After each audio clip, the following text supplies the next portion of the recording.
구원은 믿음만으로 충분할까요? 500년 전에 한 수도사가 이 질문에 목숨을 걸었습니다.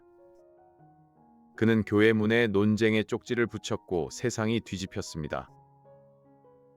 오늘은 그 질문을 우리의 자리로 가져옵니다. 행위를 더해야 구원이 완성됩니까? 아니면 믿음만으로 충분합니까? 이 질문은 머리보다 마음을 아프게 합니다. 교회를 오래 다닌 어른들이 조용히 품는 질문입니다. 평생 열심히 살았는데 믿음만이라니요. 그렇다면 내 수고는 대체 무엇이었을까요? 반대로 이런 걱정도 있습니다. 믿음만 강조하면 사람이 방심하지 않을까요? 두 걱정 모두 이해합니다. 어린 시절 용돈을 받으며 셈법을 배웠습니다. 심부름을 해야 용돈을 받았습니다. 성적을 올려야 칭찬을 들었습니다. 그래서 우리 마음속에는 계산기 한 대가 들어 있습니다. 내가 한 만큼만 사랑받을 수 있다는 계산기입니다. 그런데 복음은 이 계산기를 내려놓으라고 말합니다. 오해 두 가지를 먼저 정리하겠습니다. 첫째, 믿음만으로 구원받는다는 말은 행위가 아무 상관없다는 뜻이 아닙니다. 둘째, 행위를 강조하는 마음에는 사랑이 담겨 있습니다. 다만 성경은 이 두 갈래를 한 길로 묶습니다. 오늘은 그 길을 차근차근 따라가 보겠습니다. 사도 바울이 에베소서 2장 8절과 9절에서 말합니다. 너희는 그 은혜에 의하여 믿음으로 말미암아 구원을 받았으니 이것은 너희에게서 난 것이 아니요 하나님의 선물이라. 이어서 이렇게 말합니다. 행위에서 난 것이 아니니 이는 누구든지 자랑하지 못하게 함이라. 여기에 세 단어가 등장합니다. 은혜, 믿음, 선물입니다. 은혜는 자격 없는 사람에게 거저 주시는 허위입니다. 믿음은 그 선물을 받아들이는 빈손입니다. 생일 선물을 받으러 가면서 지갑을 열면 어색하지 않겠습니까? 3,000원만 낼게요 라고 말하면 그 순간 선물이 아닙니다. 같이 돈을 낸 거래가고 맙니다. 구원도 이와 같습니다. 내가 값을 조금이라도 보태면 그 순간 선물이 아니게 됩니다. 바울은 그래서 자랑을 막으신다고 말합니다. 구원에 내 몫이 섞여 있으면 자랑이 남습니다. 나는 저 사람보다 낫다는 교만이 남습니다. 하나님은 그 교만의 문을 처음부터 닫으셨습니다. 이 질문이 헷갈리는 가장 큰 이유가 여기에 있습니다. 성경 안에서는 두 가지 일이 함께 진행됩니다. 하나는 칭의이고 다른 하나는 성화입니다. 칭의는 하나님 앞에서 무죄로 인정받는 일입니다. 옛날 법정에서 쓰던 말입니다. 판사가 선고하듯 하나님이 의롭다고 선언하시는 일입니다. 이 일은 믿음을 통해 순간적으로 일어납니다. 성화는 믿은 뒤에 평생 조금씩 예수님을 닮아가는 일입니다. 이 일에는 시간이 걸리고 순종이 따라옵니다. 이 둘을 섞으면 신앙이 크게 혼란스러워집니다. 가정을 생각해 보겠습니다. 아이는 심부름을 잘해서 자녀가 됩니까? 아닙니다. 태어났기 때문에 자녀입니다. 입양되었기 때문에 자녀입니다. 자녀가 된 다음에 심부름을 합니다. 순서가 바뀌면 집안이 이상해집니다.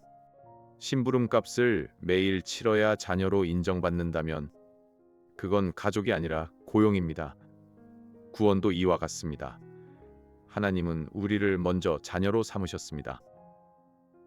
그 다음에 자녀다운 삶이 따라옵니다. 로마서 3장 28절에서 바울은 말합니다.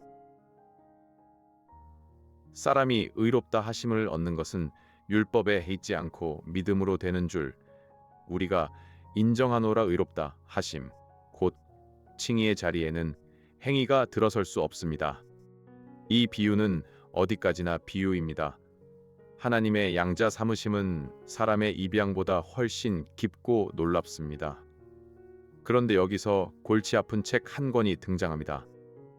야고보서입니다. 야고보서 2장 17절은 이렇게 말합니다.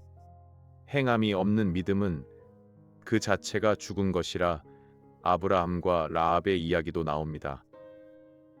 행함이 있으므로 의롭다 하심이 이루어졌다는 말씀도 있습니다. 언뜻 들으면 바울과 정면으로 부딪히는 것 같습니다. 한쪽은 행위가 아니라 믿음이라고 합니다. 다른 한쪽은 행함이 없으면 믿음이 죽었다고 합니다. 이 수수께끼의 열쇠는 질문의 차이에 있습니다. 바울은 이렇게 묻습니다. 무엇을 근거로 구원을 받습니까? 대답은 하나입니다. 그리스도를 믿는 믿음입니다. 행위가 아닙니다. 야고보는 이렇게 묻습니다. 그 믿음이 진짜인지 어떻게 합니까? 대답도 하나입니다. 열매로, 곧 삶으로 드러납니다. 병원을 생각해 보겠습니다. 진단서에는 병의 이름과 판정이 적혀 있습니다. 그리고 그 다음 열흘의 몸 상태가 판정이 참되다는 것을 보여줍니다. 바울은 진단서 같은 선언을 말합니다. 야고보는 회복되어가는 몸 같은 증거를 말합니다. 둘은 싸우는 것이 아니라 자리가 다를 뿐입니다. 야고보서 2장 22절은 말합니다. 믿음이 그의 행함과 함께 일하고 행함으로 믿음이 온전하게 되었느니라. 행함은 믿음을 만들지 않습니다. 행함은 이미 받은 믿음을 온전하게 드러냅니다. 순종은 구원의 입장권이 아닙니다. 순종은 이미 들어온 사람의 영수증과 같습니다. 영수증을 보여주려고 백화점에 가는 사람은 없습니다. 이미 받은 것을 확인해주는 종이일 뿐입니다. 동네 감나무를 생각해 보겠습니다. 가을에 주렁주렁 열린 감이 나무를 감나무로 만듭니까? 아닙니다. 나무가 뿌리로부터 양분을 받아 열매를 맺습니다. 열매는 나무의 원인이 아니라 증거입니다. 봄철 가지에 꽃이 피면 나무가 살아있다는 것을 알게 됩니다.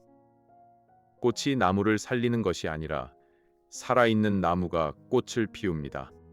순서를 바꾸어 꽃을 직접 꽂으면 이틀이면 시듭니다.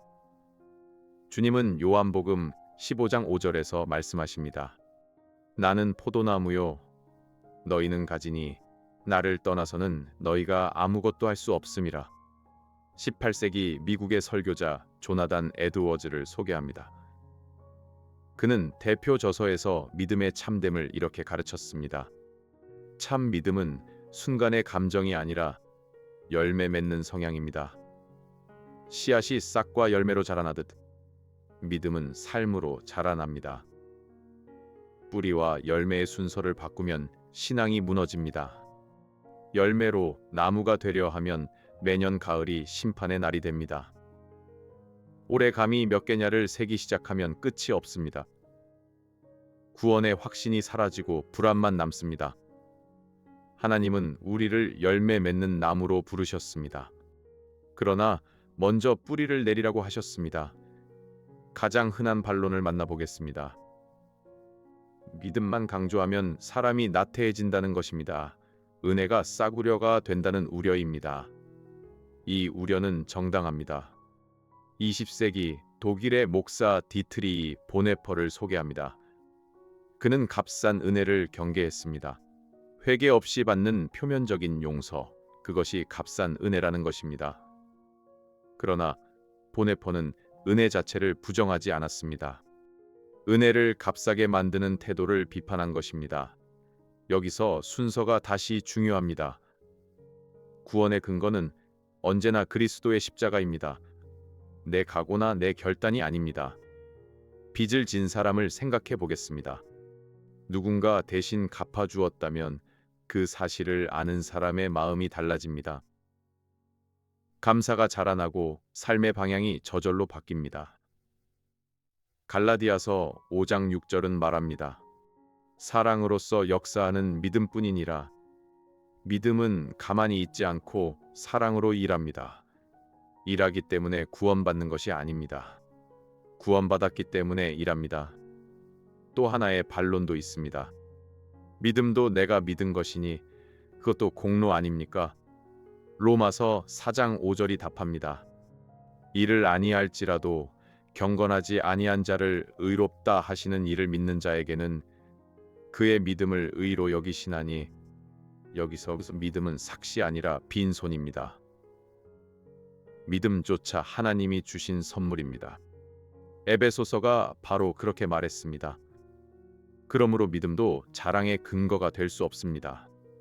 이 진리가 일상을 어떻게 바꿀까요? 첫째, 구원에 대한 불안이 내려갑니다.